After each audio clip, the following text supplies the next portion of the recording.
おはようございます。身の程配信、お騒がせ YouTuber、責任 YouTuber の UFO チャンネル UFO です。令和5年1月6日土曜日、大安です。それと今日は、え6日年越しっていう日らしいです。これは私はこれで初めて知ったんですけど、7日正月っていうので、7日の日に、お粥食べたりしますけど、七草がゆを、そういう、今日が、7日が正月なら今日が年越しということになるんですね。これはポケット版の、木寄せなんですけど、これいつも置いてあるんですけど、もう40年ぐらい、こういうのをそばに置いて、何気なくこう、読んでるんですけど、それでも知らないことがいっぱいあって、本当に日本語のその奥深いのは、え未だにびっくりします。6日年越しだそうです。で、私は、この今へ戻ってきたんですけれど、ようやく、娘たちも帰って、この今、娘たちに孫や、城を明け渡して、私は親が、父や母が使ってた隠居部屋の方へ、あっちもこたつがあって、テレビもあるし、あったかいんで、あっちの方で寝正月をしておりましたけど、そんなわけで帰ってまいりました。うーん、あ元旦の日に、大きな地震があって、震度7の能登沖で、ありました地震で大変な被害が出て、まだ行方不明の方が200名近くおられるんですか。大変なことですけど、食料も十分にいってないようなことを聞きますので、大変な時代で、年の幕開けなんですけど、あの、SNS なんかで、自分の、おめでたいことなんかを言えないっていう人も結構おられるようで、自粛っていうんですかね、歌舞音曲を控えるっていうことだと思いますが、そういう気持ちになるのも、すごくよくわかります。でも私は、まあ、それはその発信する人の真意とか誠意とか真心の問題で、その自分の生活の楽しいことを発信するのも、そこにその、被災された方々と共にあることを、伝えれれば、その方がかえって、現地におられる人の、励ましにもなるんではないかなって、寄り添えるんではないか、大きな家族として、一緒にいられるんではないかっていう風で、ちょっと、この身の程配信もしばらくお休みしようかなとも思ったんですけど、思い立ってすることにしました。えいろいろ、お正月最中もありまして、娘が、帰っていったんですけど、カレンダーに今年のお正月は、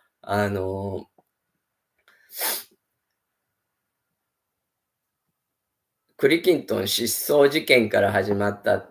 年で、いい年になるようにって、私は募金をしますって言って書き置きをカレンダーのメモのところに書いてあったんですけど、栗きんとん失踪事件っていうのがありまして2日の日に長女、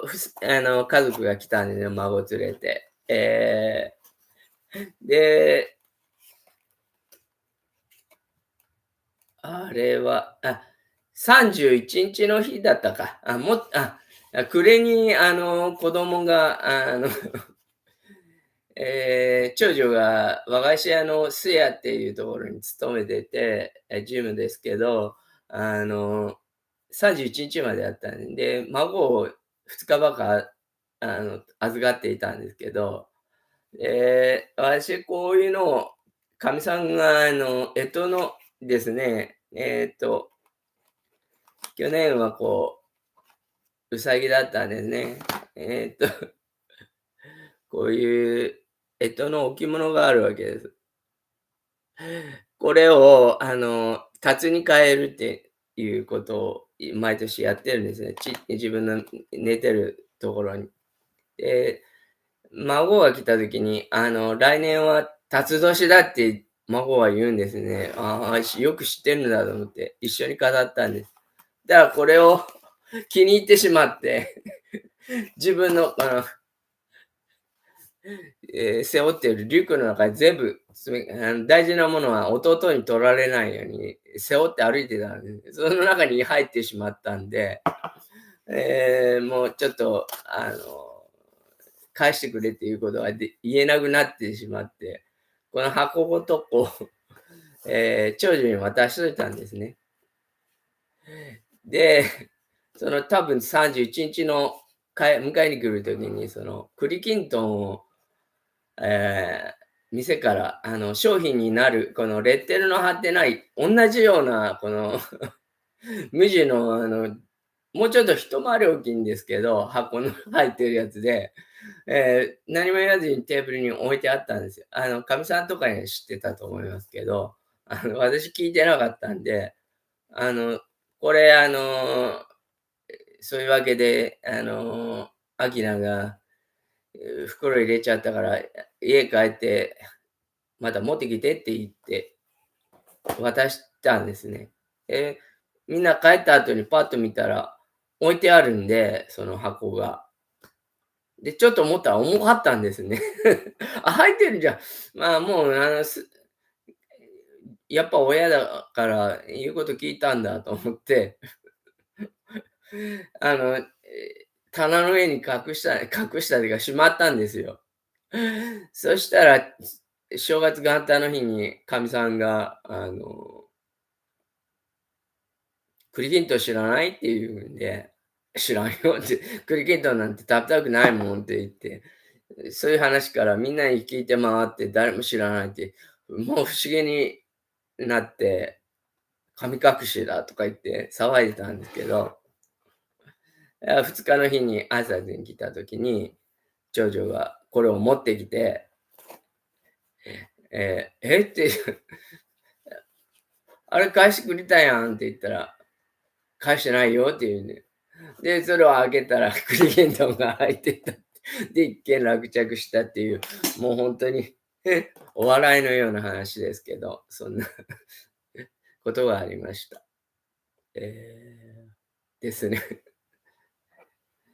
笑える話ですけど。でも、なんて言うんでしょう。私も2日の日はもう、孫の相手をするよりは、本当にね、正月でした。偉くて。もうとても、子供のパワーにはついていけないなと思いまして、一人で寝てましたですけど、初夢は、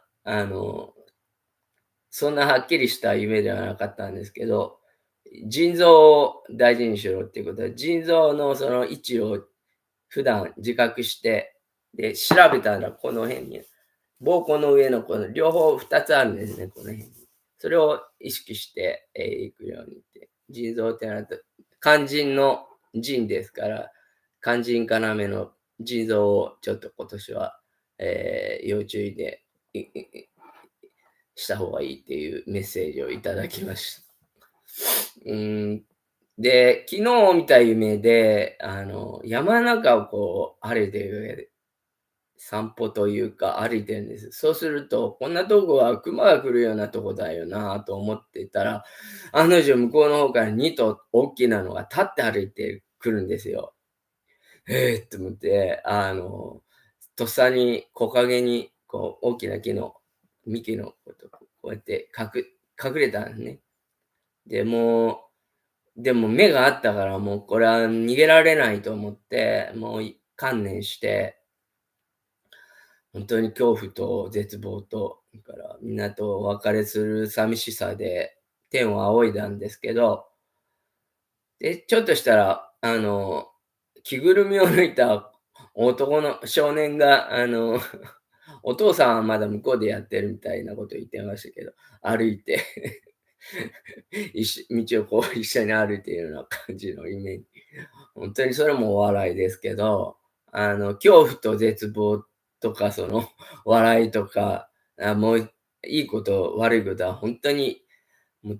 一緒になってるっていうのをすごく、感じます。で、元旦の日に、かみさんの実家で、大山白山神社で白山連峰を見た直後に、能登地震のアラームが鳴ったっていう話を、前回しましたけど、あの、帰ってきた時にこの絵を見てですね、私が今描きかけてる絵なんですけど、こういう絵ですね。これを見てかみさんが竜だって言ったんです。これは本当は、裏の柿の木の、秋の残った柿の葉を描こうと思ってるんですけど、え竜だっていうんですね。で、竜が動いたっていうのを前言いましたけど、能登の方は珠洲市っていうのは竜の頭の、能登半島のは竜の頭の形になってるそうなんですよね。で、鍾竜洞っていうのがあって、三河の方から愛知県のこういう具合に行ってるわけで、そこではノーベル賞を受賞した人がたくさん出てるとか、岐阜県も通ってますよね。郡上の方からだったかな。41号をこう抜けていくわけです。高山の方。そんなわけで、本当にどこでいつ何が起きるかっていうのは本当にわからない。正月は能登でしたけど、もう本当に南海トラフも連動して起きる可能性はありますし、もう娘にも、名古屋に三女がいるので、名古屋で会った時は、とにかく、逃げろということを言ったら、分かってるって言っていました。で、この白山の下に、私の宮本さんっていう友達が住んでいるんですけど、うん、彼らは大丈夫だったみたいです。向こうはまだ、流通があんまり良くないみたいなこと言ってました。水とかパンとか、そういうものはあるけど、生鮮食料品、野菜とかがちょっとまだ出回ってないみたいな。能登の方はもう壊滅状態みたいで、で、娘さんが震源地に近いところにいたそうで、命からがら逃げ出した、助かったって言ってましたけど、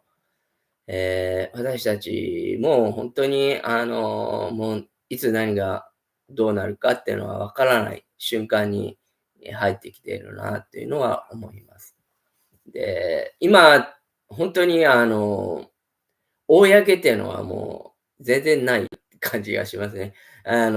地震と同時に、管制塔の、羽田で、海上保安庁の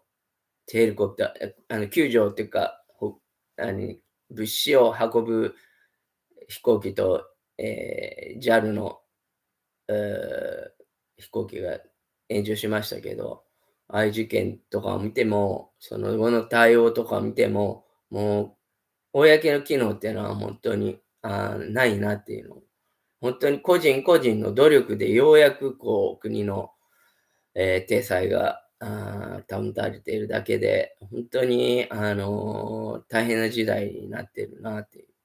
う。でもそこを通らなければ、その次の段階に行けないとしたら、もう本当に